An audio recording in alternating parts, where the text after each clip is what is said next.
हाँ जी, गल करन जा रहे हैं हाउ टू क्रैक एग्ज़ाम और पेपर। किसी भी पेपर ਨੂੰ क्रैक किवें करिए, किसी भी एग्ज़ाम ਦੇ बैरीयर ਨੂੰ क्रॉस किवें करिए। मेरी ज़िंदगी ਦੇ दो ऐसे पेपर जिन्हां ने मेरी ज़िंदगी बदल ਦਿੱਤੀ। दो पेपर जिन्हां ਵਿੱਚੋਂ ਪਹਿਲਾ JN ਵਿੱਚ ਐਂਟਰੀ ਐਂਡ दूसरा जिस ਨਾਲ ਮੈਨੂੰ ਜ਼ਿੰਦਗੀ ਦੇ ਵਿੱਚ गवर्नमेंट जॉब मिली। मैं नवोदया विद्यालय बरिंखेड़ा तो पास आउट हाँ। +2 मेरी नवोदया विद्यालय बरिंखेड़ा विखे हुई और जिंदगी के उन्होंने पलों के विच बहुत कुछ सीखण नूं मिलिया। बहुत कुछ। एक अल्लड़ उम्र हुंदी है जिथे कई बार साडे मन डोल जाते हैं, कई स्थितियां ऐसियां बन जांदियां हैं कि डगमगाउण लगते हाँ, पर घर दे हालातां और एक सच्चे पातशाह की बख्शी हुई समझ सदका अपने पैरों नूं डोलन नहीं दिता, अपने कदमां नूं डगमगाउण नहीं दिता। इस टाइम दौरान, इस पीरियड दौरान मैनूं सब तो वड्डी सपोर्ट रही मेरे चाचा जी दी, जिन्हां नूं मैं रब समान पूजदी हाँ। मेरी जिंदगी विच जां मेरी सफलता विच जां मेरे जिंदगी दे जो साल बीते हुण तक उस दे विच सब तो वड्डा रोल मेरे चाचा जी दा। हर किसी नूं कोई ना कोई गाइड जिंदगी च जरूर मिलता है जो उसनूं उसकी मंजिल तक पहुँचने विच सफल करता है, उसकी मंजिल तक पहुँचने विच मदद करता है।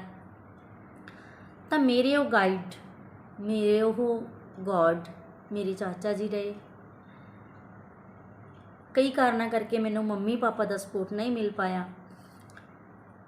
पर मैनू मेरे चाचा जी ने कदे मेरे मम्मी पापा की कमी महसूस नहीं होने दी। एज अ सपोर्टर वो हमेशा मेरी जिंदगी के हर कदम नाल मेरे नाल कदम मिला के चलते रहे।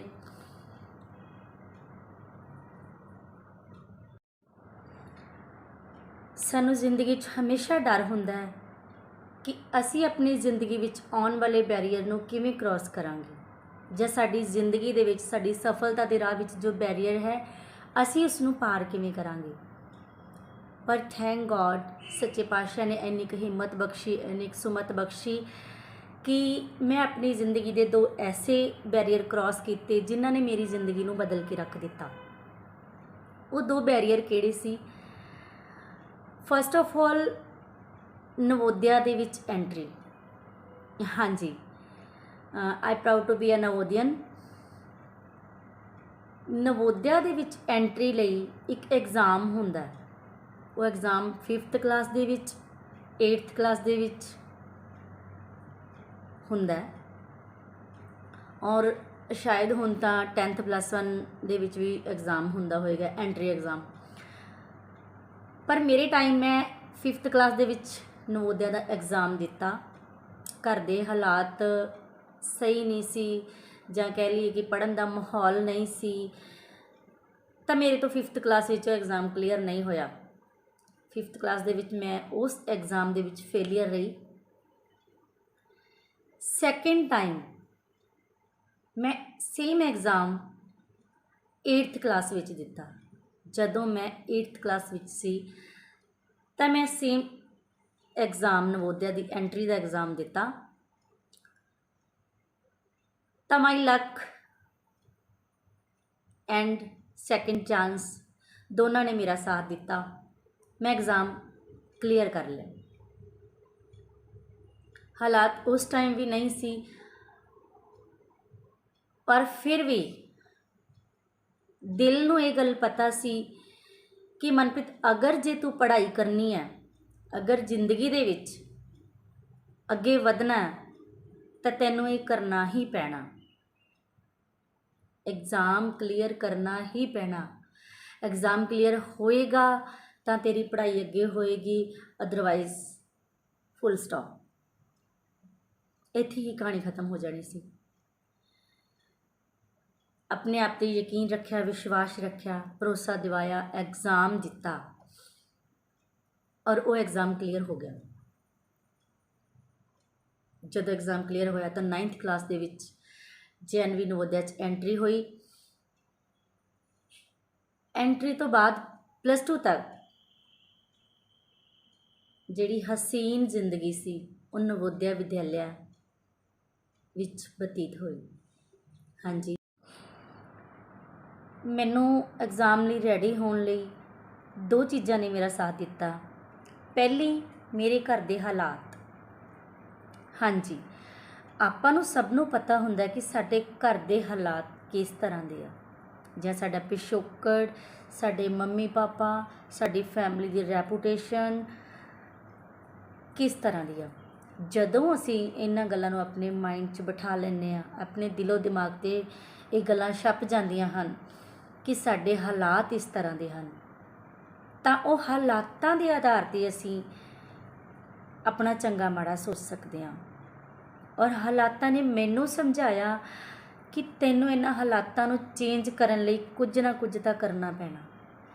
ਜਦੋਂ ਮੇਰੇ ਦਿਮਾਗ ਨੇ ਮੈਨੂੰ ਇਹ ਗੱਲ ਕਨਵੇ ਕੀਤੀ, ਇਹ ਗੱਲ ਮੈਨੂੰ ਸਮਝਾਈ ਕਿ ਮਨਪ੍ਰੀਤ, ਇਹ ਤੈਨੂੰ ਕਲੀਅਰ ਕਰਨਾ ਹੀ ਪੈਣਾ ਅਗਰ ਜ਼ਿੰਦਗੀ ਚੰਗੀ ਜਿਉਣੀ ਹੈ। ਤਾਂ ਬਸ ਫਿਰ ਕੀ ਸੀ, ਮੈਂ ਆਪਣੀ ਪੂਰੀ ਮਿਹਨਤ ਲਗਨ ਨਾਲ ਉਸ ਚੀਜ਼ ਨੂੰ ਕਲੀਅਰ ਕੀਤਾ ਔਰ ਇੱਕ ਬੈਰੀਅਰ ਨੂੰ ਕ੍ਰੋਸ ਕੀਤਾ। ਔਰ ਸੈਕਿੰਡ ਚੀਜ਼ ਸੀ ਮੋਟੀਵੇਸ਼ਨਲ ਸੌਂਗ। ਜਦੋਂ ਅਸੀਂ ਕਿਸੇ ਮੁਕਾਮ 'ਤੇ ਪਹੁੰਚਣਾ ਹੁੰਦਾ ਹੈ ਤਾਂ ਸਾਨੂੰ ਇਹ ਨਹੀਂ ਪਤਾ ਹੁੰਦਾ ਕਿ ਅਸੀਂ ਉੱਥੇ ਕਿਵੇਂ ਪਹੁੰਚਾਂਗੇ। ਕਈ ਵਾਰ ਸਪੀਚ ਕੰਮ ਕਰ ਜਾਂਦੀ ਆ, ਕਈ ਵਾਰ ਸਾਊਂਡ ਕੰਮ ਕਰ ਜਾਂਦੀ ਆ, ਕਈ ਵਾਰ ਕਿਸੇ ਦੀ ਦੱਸੀ ਗੱਲ ਕੰਮ ਕਰ ਜਾਂਦੀ ਆ, ਔਰ ਮੇਰੀ ਜ਼ਿੰਦਗੀ ਦੇ ਵਿੱਚ ਇੱਕ ਸੌਂਗ ਨੇ ਕੰਮ ਕੀਤਾ। ਇੱਕ ਸਟਰਗਲਰ ਸੌਂਗ ਜਿਸ ਦੇ ਵਿੱਚ ਸੰਘਰਸ਼ ਦੀ ਗੱਲ ਕੀਤੀ ਗਈ ਸੀ, ਮਿਹਨਤ ਦੀ ਗੱਲ ਕੀਤੀ ਗਈ ਸੀ ਔਰ ਮਿਹਨਤ ਨਾਲ ਬੁਲੰਦੀਆਂ 'ਤੇ ਪਹੁੰਚਣ ਦੀ ਗੱਲ ਕੀਤੀ ਸੀ। ਐਸਾ ਸੌਂਗ ਜਿਸ ਨੂੰ ਜਦੋਂ ਵੀ ਮੈਂ ਪੜ੍ਹਦੀ ਅੱਕ ਜਾਂਦੀ, ਤਿਆਰੀ ਕਰਦੀ ਅੱਕ ਜਾਂਦੀ, ਤਾਂ ਮੈਂ ਉਸ ਨੂੰ ਸੁਣਦੀ ਸੀ ਔਰ ਉਸ ਸੌਂਗ ਨੇ, ਉਸ ਗਾਣੇ ਨੇ ਮੇਰੇ 'ਤੇ ਇੰਨਾ ਕੁ ਅਸਰ ਕੀਤਾ ਕਿ ਮੈਨੂੰ ਲੱਗਣ ਲੱਗਿਆ ਕਿ ਮੈਂ ਜ਼ਰੂਰ ਕਲੀਅਰ ਕਰਾਂਗੀ। ਐਗਜ਼ਾਮ ਕਲੀਅਰ ਕਰਨ ਦੇ ਵਿੱਚ ਇੱਕ ਗਾਣੇ ਨੇ ਮੇਰਾ ਬਹੁਤ ਵੱਡਾ ਸਾਥ ਦਿੱਤਾ। ਉਸ ਗਾਣੇ ਦੇ ਬੋਲ ਨੇ, ਤੁਣਕਾ ਤੁਣਕਾ ਕਰਕੇ ਗੁੱਡੀ ਚੜ੍ਹਦੀ ਹੁੰਦੀ ਹੈ। ਹਾਂਜੀ, ਤੁਣਕਾ ਤੁਣਕਾ ਕਰਕੇ ਗੁੱਡੀ ਚੜ੍ਹਦੀ ਹੁੰਦੀ ਹੈ। ਔਰ ਉਸ ਤੁਣਕੇ ਤੁਣਕੇ ਨੇ ਮੇਰੇ ਦਿਮਾਗ ਦਾ ਤੁਣਕਾ ਤੁਣਕਾ ਐਸਾ ਵਜਾਇਆ ਕਿ ਮੇਰਾ ਟੈਸਟ ਕਲੀਅਰ ਹੋ ਗਿਆ, ਜਿਸ ਨਾਲ ਮੈਨੂੰ ਜ਼ਿੰਦਗੀ ਦੇ ਵਿੱਚ ਗੌਰਮੈਂਟ ਜੋਬ ਮਿਲੀ।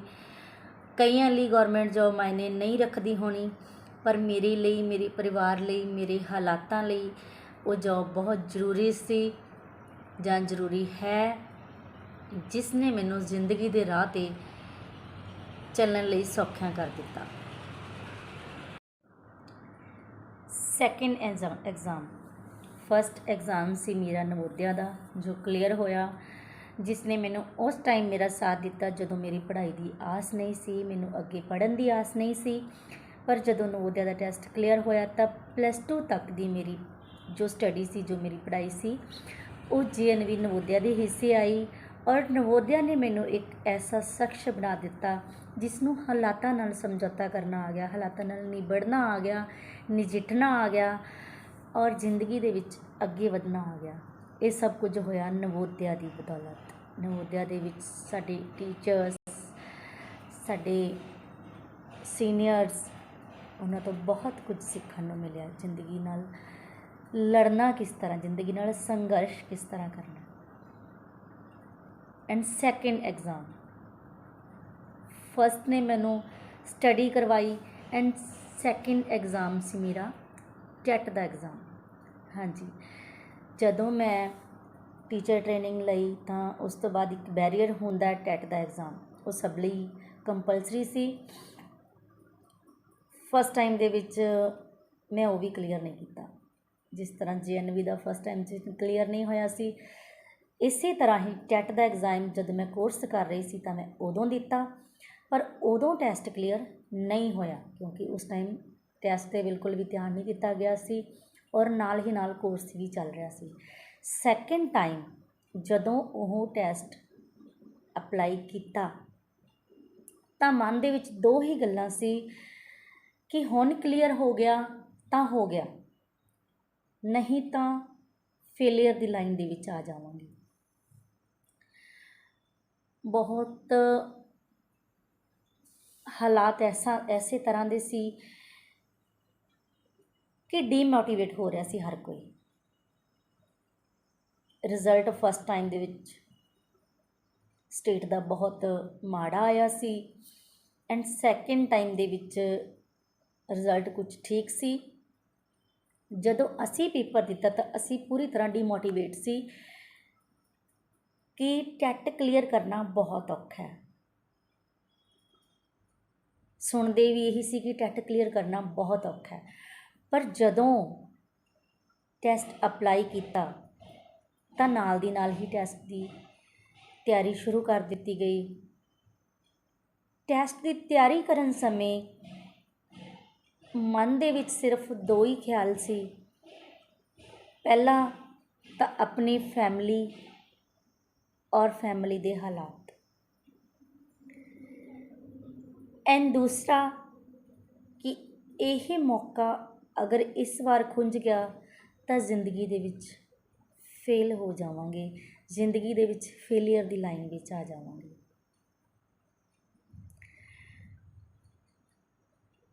ਇਸ ਟੈਸਟ ਨੂੰ ਕਲੀਅਰ ਕਰਨ ਵਿੱਚ ਮੇਰਾ ਬਹੁਤ ਜਣਿਆਂ ਨੇ ਸਾਥ ਦਿੱਤਾ। ਸਭ ਤੋਂ ਪਹਿਲਾਂ ਮੇਰੀ ਫੈਮਿਲੀ ਨੇ, ਕਿਉਂਕਿ ਕਿਸੇ ਵੀ ਟੈਸਟ ਨੂੰ ਕਲੀਅਰ ਕਰਨ ਲਈ ਹਾਲਾਤਾਂ ਦਾ ਹੋਣਾ ਬਹੁਤ ਜ਼ਰੂਰੀ ਹੈ, ਔਰ ਦੂਸਰਾ ਸਾਥ ਜਿਨ੍ਹਾਂ ਨੇ ਟੈਸਟ ਦੀ ਤਿਆਰੀ ਕਰਵਾਈ, ਮੈਨੂੰ ਬੁੱਕਸ ਪ੍ਰੋਵਾਈਡ ਕਰਵਾਈਆਂ ਔਰ ਮੈਨੂੰ ਟਾਈਮ ਦਿੱਤਾ। ਇਸ ਤਰ੍ਹਾਂ ਮੇਰਾ ਸੈਕਿੰਡ ਟੈਸਟ ਕਲੀਅਰ ਹੋਇਆ ਔਰ ਮੈਨੂੰ ਗਵਰਨਮੈਂਟ ਜੌਬ ਮਿਲ ਗਈ। ਕਹਿਣ ਦੇ ਵਿੱਚ ਬਹੁਤ ਈਜ਼ੀ ਆ, ਪਹਿਲਾ ਐਗਜ਼ਾਮ ਉਸ ਦੀ ਸਟੋਰੀ ਸੁਣਾ ਦਿੱਤੀ ਔਰ ਦੂਸਰਾ ਐਗਜ਼ਾਮ ਉਸ ਦੀ ਸਟੋਰੀ ਸੁਣਾ ਦਿੱਤੀ, ਪਰ ਇਹਨਾਂ ਦੋਨਾਂ ਟੈਸਟਾਂ ਦੇ ਪਿੱਛੇ ਜੋ ਮੇਰਾ ਸੰਘਰਸ਼, ਮੇਰੀ ਮਿਹਨਤ, ਮੇਰੀ ਲਗਨ ਔਰ ਮੈਨੂੰ ਆਪਣਿਆਂ ਦਾ ਮਿਲਿਆ ਹੋਇਆ ਸਾਥ, ਉਹ ਚੀਜ਼ਾਂ ਬਹੁਤ ਮਾਇਨੇ ਰੱਖਦੀਆਂ। ਔਰ ਮੈਂ ਆਸ ਕਰਦੀ ਹਾਂ, ਸੱਚੇ ਪਾਤਸ਼ਾਹ ਦੇ ਚਰਨਾਂ ਵਿੱਚ ਅਰਦਾਸ ਵੀ ਕਰਦੀ ਹਾਂ ਕਿ ਸੱਚਾ ਪਾਤਸ਼ਾਹ ਹਰ ਕਿਸੇ ਨੂੰ ਇਸ ਤਰ੍ਹਾਂ ਦੇ ਪੇਰੈਂਟਸ, ਇਸ ਤਰ੍ਹਾਂ ਦੇ ਦੋਸਤ ਔਰ ਇਸ ਤਰ੍ਹਾਂ ਦੇ ਆਪਣੇ ਦੇਈ ਕਿ ਉਹਨੂੰ ਜ਼ਿੰਦਗੀ ਦੇ ਰਾਹਾਂ ਦੇ ਵਿੱਚ ਟੰਗ ਖਿੱਚਣ ਵਾਲੇ ਨਾ ਮਿਲਣ, ਸਗੋਂ ਹੱਥ ਫੜ ਕੇ ਅੱਗੇ ਤੋਰਨ ਵਾਲੇ ਮਿਲਣ। ਐਸੀ ਆਸ ਕਰਦੀ ਹੋਈ ਮੈਂ ਉਮੀਦ ਕਰਦੀ ਹਾਂ ਕਿ ਤੁਹਾਨੂੰ ਦੋ ਗੱਲਾਂ ਜ਼ਰੂਰ ਸਮਝ ਆਈਆਂ ਹੋਣਗੀਆਂ ਕਿ ਅਗਰ ਜ਼ਿੰਦਗੀ ਦੇ ਵਿੱਚ ਕੋਈ ਬੈਰੀਅਰ ਕ੍ਰਾਸ ਕਰਨਾ ਹੈ ਤਾਂ ਉਹਦੇ ਲਈ ਤੁਹਾਨੂੰ ਆਪਣੇ ਹਾਲਾਤਾਂ ਨੂੰ ਧਿਆਨ ਵਿੱਚ ਰੱਖਣਾ ਹੋਏਗਾ ਔਰ ਆਪਣਿਆਂ ਦਾ ਹਮੇਸ਼ਾ ਸਾਥ ਲੈ ਕੇ ਚੱਲਣਾ ਹੋਏਗਾ, ਤਾਂ ਕਿ ਤੁਸੀਂ ਜ਼ਿੰਦਗੀ 'ਚ ਆਉਣ ਵਾਲੀ ਹਰੇਕ ਮੁਸ਼ਕਿਲ, ਹਰੇਕ ਔਕੜ ਔਰ ਹਰੇਕ ਬੈਰੀਅਰ ਨੂੰ ਕ੍ਰਾਸ ਕਰ ਸਕੋ। ਥੈਂਕਸ।